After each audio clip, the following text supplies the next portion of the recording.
बांग्लादेश में अवामी इनकलाब आ गया। शदीद अवामी एहतजाज पर वज़ीर-ए-आज़म हसीना वाजिद मुस्ताफ़ी। साबिक बांग्लादेशी वज़ीर-ए-आज़म दारुल हुकूमत से फरार होकर भारत पहुंच गईं। बांग्लादेशी फौज ने वज़ीर-ए-आज़म को इस्तीफे के लिए 45 मिनट की डेडलाइन दी, लेकिन अवाम के गुस्से पर हसीना वाजिद को तकरीर रिकॉर्ड कराने का मौका भी ना मिला। ढाका में हजारों लोग हसीना वाजिद की रहायशगाह में दाखिल। नौजवानों ने फौजी टैंक पर चढ़कर बांग्लादेशी परचम लहराए। वज़ीर-ए-आज़म हाउस में नशिस्तों पर विराजमान होकर नारेबाजी। मुश्तइल अफराद ने कुर्सियां उठा ली, कुछ लोग सामान साथ ले गए। नौजवानों ने डंडे मार मार कर वज़ीर-ए-आज़म हाउस में खड़ी गाड़ी का कबाड़ा कर दिया। एहतजाज में शरीक एक नौजवान वज़ीर-ए-आज़म हाउस के बिस्तर पर लेट गया। कुछ मंचलों ने वज़ीर-ए-आज़म हाउस में मुर्गन ग़िज़ाओं पर हाथ साफ किया। हसीना वाजिद के जाने की खुशी में मिठाई खाई। वज़ीर-ए-आज़म हाउस के अंदर मौजूद नौजवान विक्ट्री का निशान बनाकर अपनी कामयाबी पर खुश होते रहे। मुजाहिरीन ने बांग्लादेशी पार्लियामेंट पर भी कब्जा कर लिया।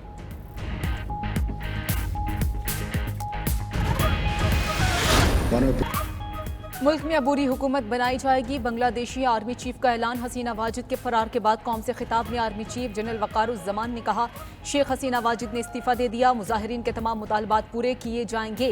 मुल्क में अमन वापस लाएंगे। अबूरी हुकूमत के लिए बातचीत जारी है। अवामी लीग के सिवा तमाम सियासी जमातों से बात हुई है। मुल्क में कर्फ्यू या एमरजेंसी की कोई ज़रूरत नहीं। अवाम पुरतशद्दुद इक़दाम से दूर रहें। अवाम से अपील है, फौज पर एतमाद रखें। सदर से जल्द मुलाकात करके अबूरी हुकूमत के क़याम पर बात करूंगा। उम्मीद है आज रात तक मसाइल का हल तलाश कर लेंगे।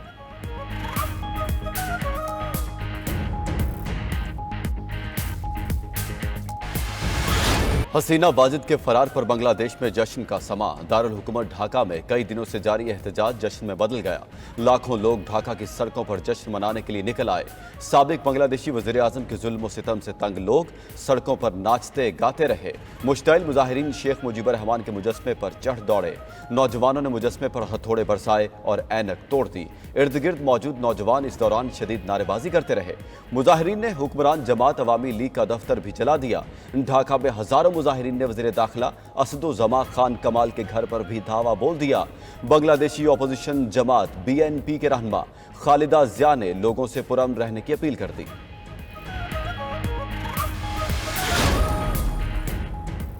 पहुंचे वहीं पे खाक जहां का खमीर था। बांग्लादेशी वज़ीर-ए-आज़म शेख हसीना वाजिद मुस्ताफ़ी होकर भारत फरार। भारतीय मीडिया के मुताबिक हसीना वाजिद का हेलीकॉप्टर भारतीय शहर अगरतला में उतरा।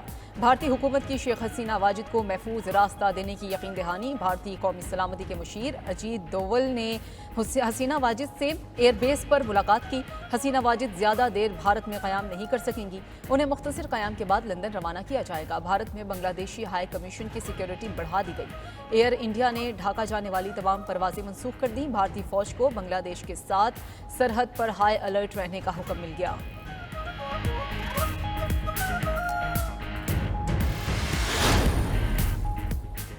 बांग्लादेश के पुरतशद्दुद एहतजाज में हलाकतों की तादाद 300 तक पहुंच गई। कानून नाफिज करने वाले इदारों से झड़पों में आज भी 56 अफराद जान की बाजी हार गए।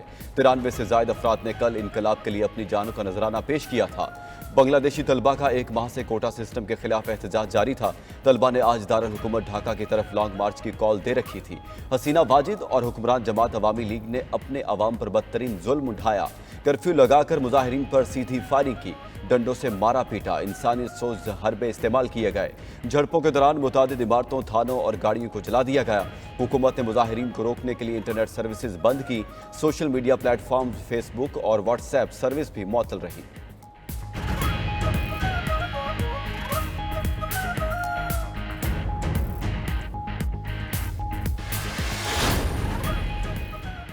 हसीना वाजिद अवामी एहतजाज से बहुत मायूस हुई हैं। वो अब कभी सियासत में वापस नहीं आएंगी। शेख हसीना वाजिद के बेटे सजीब वाजिद का रद्द अमल। कहा कि हसीना वाजिद ने इक़्तिदार संभाला तो बांग्लादेश एक नाकाम रियासत थी।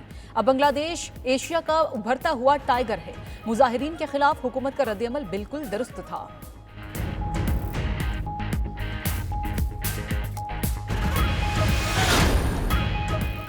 बांग्लादेशी तलबा ने सीने पर गोलियां खाकर इनकलाब की बुनियाद रखी। 16 जुलाई को बेगम रुकैया यूनिवर्सिटी के सामने पुलिस और तलबा की झड़प हुई। तालिब इल्म अबू सईद हाथ खोलकर पुलिस के सामने खड़ा हो गया। बांग्लादेशी पुलिस ने गोलियां बरसाई, लेकिन अबू सईद अपनी जगह से ना हिला। अबू सईद अपनी जिंदगी हार गया, लेकिन तलबा तहरीक को जान दे गया।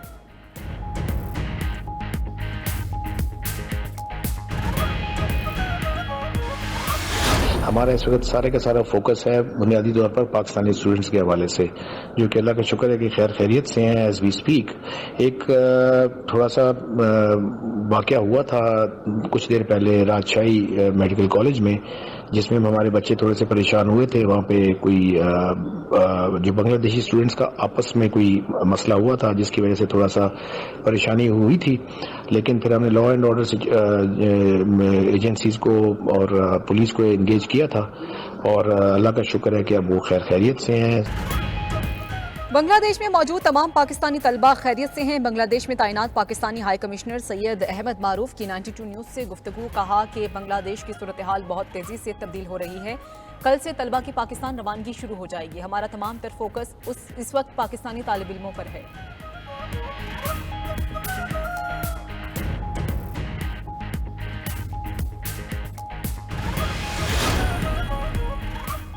हसीना वाजिद के 16 साल इक़्तिदार का सूरज डूब गया। शेख मुजीबुर रहमान की बेटी ने इक़्तिदार के हुसूल के लिए हर हथकंडा इस्तेमाल किया। भारतीय आशीर्वाद से अपोजिशन रहनुमाओं को जेलों में डाला, झूठे मुकदमात बनाए, अवामी एहतजाज पर कभी कान न धरा। हसीना वाजिद अपने आमराना इक़दामात की वजह से हमेशा तनकीद की जद में रही। बांग्लादेशी अवाम उन्हें बदतरीन आमर के तौर पर याद करती है।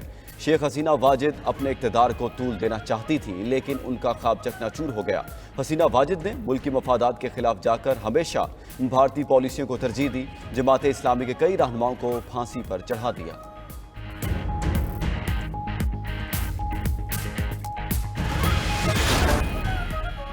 भारत और इसराइल को बहुत जल्द जवाब देना पड़ेगा। जल्द वो दिन आएगा फ़लस्तीन और मकबूजा कश्मीर को आज़ादी मिलेगी।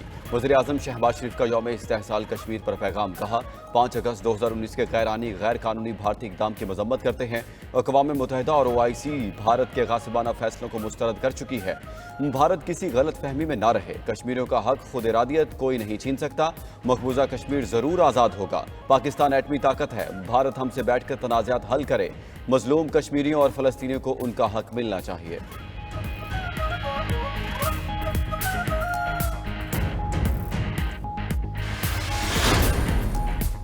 सदर मुमलिकत आसिफ अली जरदारी का कश्मीरियों की जदोजहद का सलाम। मसला कश्मीर बैनुल-अक़वामी क़वानीन और कश्मीरी उमंगों के मुताबिक हल करने का मुतालबा। यौम इस्तेहसाल कश्मीर पर आसिफ अली जरदारी ने अपने पैगाम में कहा कि भारत का कश्मीरियों के हकूक़ पर डाका डालना नाकाबिल कबूल है। अक़वाम मुत्तहिदा अपनी करारदादों पर अमल दरामद कराए। वफाकी वज़ीर दाखिला मोहसिन नकवी और वज़ीर-ए-आज़म आज़ाद कश्मीर चौधरी अनवारुल हक की मुलाकात। दोनों रहनुमाओं ने मकबूजा कश्मीर के अवाम के साथ मुकम्मल यकजहती का इजहार किया। वज़राए आला, गवर्नर समेत मुल्की सियासी रहनुमाओं की भी भारतीय गैर कानूनी इक़दाम की मजम्मत। कहा, भारतीय इक़दामात कश्मीरी अवाम के जज्बे को रोक नहीं सकते।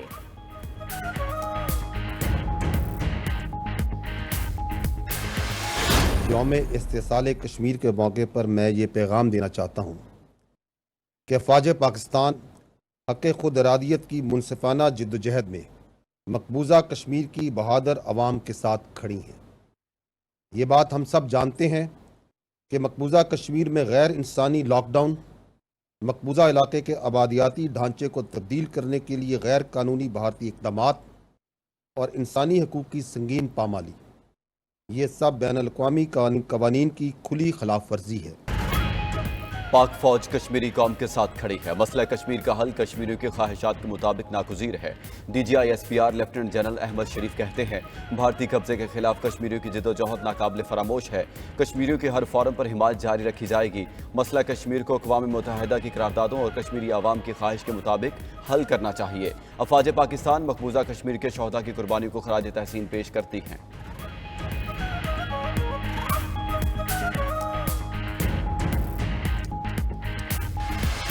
फ़ौज का बड़ा वाज़ेह मौक़िफ़ है।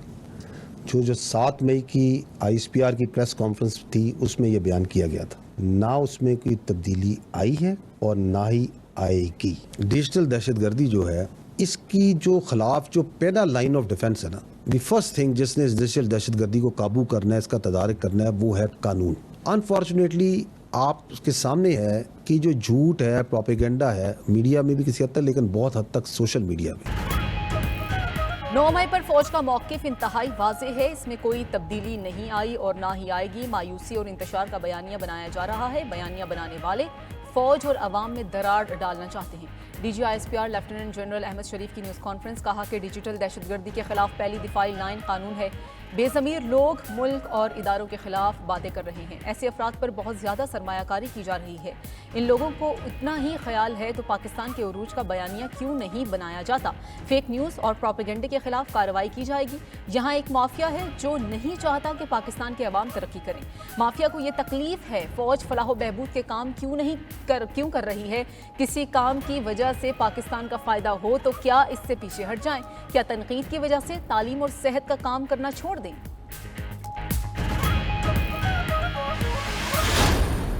जो सोशल मीडिया वहाँ से काम कर रहा है वो आप मुझसे बेहतर जानते हैं, जो बैरून मुल्क से बैठ के पाकिस्तान के अंदर जो इंतशार फैलाने के लिए, प्रोपेगेंडा करने के लिए जो वहाँ पे एक्टिव हुआ। हमें ये भी बाखूबी मालूम है कि बैरून मुल्क वो कौन से रियासती और गैर रियासती अनासिर हैं जो इस कैंपेन को प्रोलिफरेट करते हैं, इसको चलाते हैं, इसकी मदद करते हैं।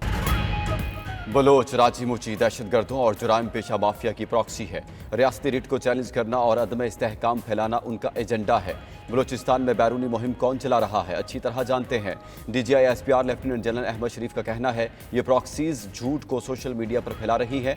इनको कानून नाफिज करने वाले इदारों पर हमला करने का काम मिला है। जब रियासत जवाब दे तो मासूम बन जाते हैं।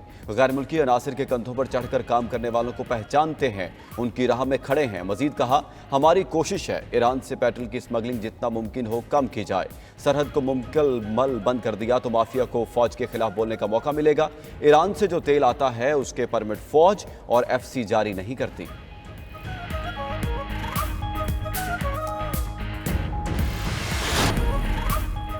इस्माइल हनिया की शहादत पर सेनेट में ताज़ियती करारदाद मंजूर। ऐवान बाला में इजहार ख्याल करते हुए सेनेटर शरी रहमान ने कहा इसराइल ने पैगाम दिया है कि वो अमन को कुछ नहीं समझता। मकबूजा कश्मीर और फ़लस्तीन में नस्ल कुशी हो रही है। इसराइल ने गजा में बिला तफरीक बमबारी की। आलमी बरादरी ने इसराइल और भारत को खुली छूट दे रखी है। तमाम आलमी और जंगी कवानीन की धज्जियां बिखेर दी गई हैं। अपनी जिंदगी में नस्ल कुशी का ऐसा मुजाहरा नहीं देखा जो इसराइल कर रहा है। पलवशा खान बोली इस्माइल हनिया का शुमार तारीखी लीडरों में होता है। इसराइली स्नाइपर फ़लस्तीनी बच्चों के दिलों का निशाना बनाते हैं।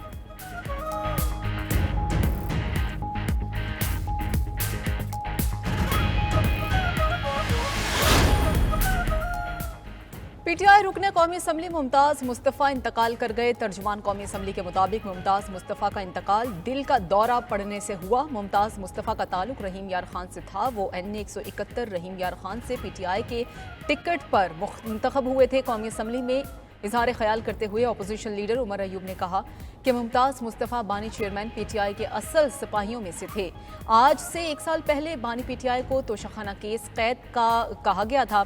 अरकान असम्बली को तमाम सियासी कैदियों के लिए आवाज़ उठाना होगी। हालात काबू से बाहर हो गए तो वज़ीर-ए-आज़म को एयरपोर्ट जाने का मौका नहीं मिलेगा। अमीर जमात इस्लामी हाफिज नईम उर रहमान का कराची में धरने से खिताब। कहा कि हुक्मरानों ने जुल्म को इंतहाओं पर पहुंचा दिया है। मुल्क पर गैरों का अमला कब्जा हो गया है। हम इस काबिल भी नहीं रहे कि अपनी मर्जी से कोई फैसला कर सकें। बैनुल अक़वामी ताकतें पाकिस्तानी कौम को गुलाम बनाना चाहती हैं। हम तसादुम नहीं चाहते, लेकिन अगर अवाम बाहर निकले तो हुक्मरान का घरों से निकलना अपने मुश्किल हो जाएगा। उधर रावलपिंडी में जमात इस्लामी के धरने को 11 रोज गुजर गए। बिजली के भारी बिल्स पर हुकूमत सर पकड़ कर बैठ गई। बिजली सस्ती करने के लिए महंगे पावर प्लांट्स को खत्म करने का फैसला कर लिया। वज़ीर तवानाई उवैस लगारी कहते हैं IPPs के मामले पर संजीदा काम कर रहे हैं। गोहर इजाज अपनी अदालत बना लें तो भी उनकी किसी को समझ नहीं आनी। कराची के मसाइल पर मुत्तहिदा रहनुमा मुस्तफ़ा कमाल की वज़ीर तवानाई से मुलाकात। मीडिया से गुफ्तगू में मुस्तफ़ा कमाल ने कहा IPPs माहदे हमारी इकॉनमी को जख्मी कर रहे हैं। कैपेसिटी चार्जेस की वजह से इकॉनमी की ब्लीडिंग हो रही है।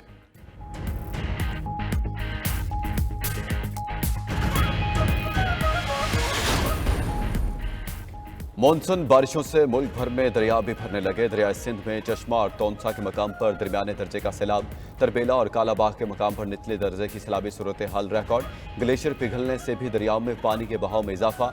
आइंदा 48 घंटे में रोदकोहियों में इंतहाई ऊंचे दर्जे के सैलाबी रैलों का खदशा। PDMA ने मॉनसून बारिशों का सिलसिला 6 अगस्त तक जारी रहने की पेशगोई कर दी। दूसरी तरफ कराची में बारिश से जगह जगह पानी जमा हो गया। लियारी में छतें गिरने से खातून समेत 3 अफराद जाँ बहक, 9 जख्मी हो गए। सबसे ज्यादा बारिश नाजिमाबाद में 76.5 मिलीमीटर रिकॉर्ड की गई।